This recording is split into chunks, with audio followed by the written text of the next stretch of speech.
Hello friends, இது என்னோடய first video. So subscribe பண்ணிக்கோங்க மை சைலண்ட் சாப்டர் சேனலை.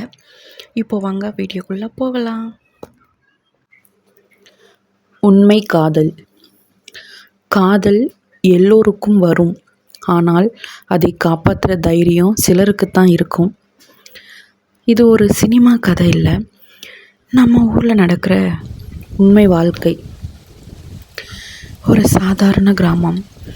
காலை 5 மணிக்கு எழுந்து பசு கட்டுற வாழ்க்கை. அங்கே தான் வாழ்கிறான் கார்த்திக்.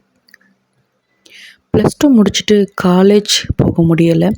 அப்பாவோட கூட வேலை, குடும்ப கடன், வாழ்க்கை பொறுப்பு. அதோட ஊரில் காவியா BA படிக்கிற பொண்ணு. அவளோட அப்பா, என் பொண்ணு நல்லா படித்து செட்டில் ஆகணும்னு ஆசை. பஸ் ஸ்டாப்பில் தினமும் பார்க்குறது, தண்ணீர் எடுக்க வரும்போது பேசுகிறது, அந்த சின்ன சின்ன மூமெண்ட்ஸ் தான் பெரிய காதலாக மாறிச்சு.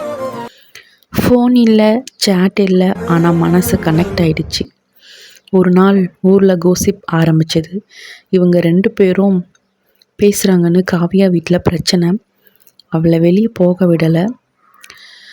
ஒரு மாலை கார்த்திக்கிடம் அவள் சொன்னாள், நம் காதல் நல்லது தான், ஆனால் என் குடும்பத்தையும் நான் கைவிட முடியாது.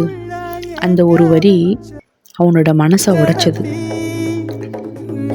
அந்த நாள் கார்த்திக் ஒரு முடிவெடுத்தான். நான் ஏழை தானே இவங்க எல்லாம் பேசுகிறாங்க, நான் என் வாழ்க்கையை மாற்றணும். வேலைக்காக நகரத்துக்கு போனான். கன்ஸ்ட்ரக்ஷன் சைட்டில் வேலை. பகல் வேலை, இரவு படிப்பு. பல தடவை ஃபெயிலானான். பல நாள் சாப்பாடு இல்லாமல் இருந்தான். ஆனால் ஒரு விஷயம் மட்டும் விட்டுடலை, அவனோட கனவு. வருஷம் கழித்து அவன் ஒரு ஸ்மால் கான்ட்ராக்டர் ஆயிட்டான். பின்னாடி அவன் பிஸ்னஸ் ஊரில், பையன் நகரத்தில் ரெஸ்பெக்ட் கிடைக்க ஆரம்பிச்சது. ஒரு நாள் அவன் ஊருக்கு திரும்பினான். அங்கே கேட்டான், காவியா இன்னும் கல்யாணம் ஆகலை? அவளை பார்த்தான். அவள் கேட்டா, நீ இவ்வளவு பெரியவனாகி விட்டாய், என்னை மறந்துட்டியா? அவன் சிரிச்சிட்டே, நான் உன்னை மறக்கலை, என் வாழ்க்கையை முதல்ல சரி பண்ணினேன். இந்த முறை அவங்க காதல் எமோஷன் மட்டுமில்லை, ரெஸ்பான்சிபிலிட்டி ப்ளஸ் மெச்சூரிட்டி. 2 குடும்பமும் பேசினது. இந்த முறை எதிர்பார்ப்பு இல்லை, உண்மை காதல்.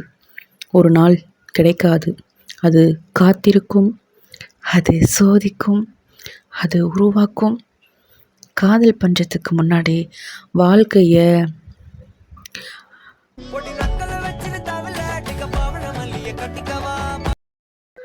காதல் மட்டும் போதாது, ரெஸ்பெக்ட், ரெஸ்பான்சிபிலிட்டி அதுவும் தேவை. உன்னை யாராவது ரெஜெக்ட் பண்ணிட்டாங்கன்னா அதை நினச்சி அழாத, அதை யூஸ் பண்ணி வளரு. ஒரு நாள் அதே மனிதர்கள் உன்னை மதிப்பாங்க. இந்த கதை உங்களுக்கு பிடிச்சிருந்தா ஒரு லைக் போடுங்க, ஷேர் பண்ணுங்கள். இது மாதிரி ரியல் ஸ்டோரிஸ் வேணும்னா சப்ஸ்கிரைப் பண்ண மறக்காதீங்க. என்னை ஃபாலோ பண்ணிக்கோங்க. இப்படிக்கு உங்கள் சைலண்ட் சாப்டர்.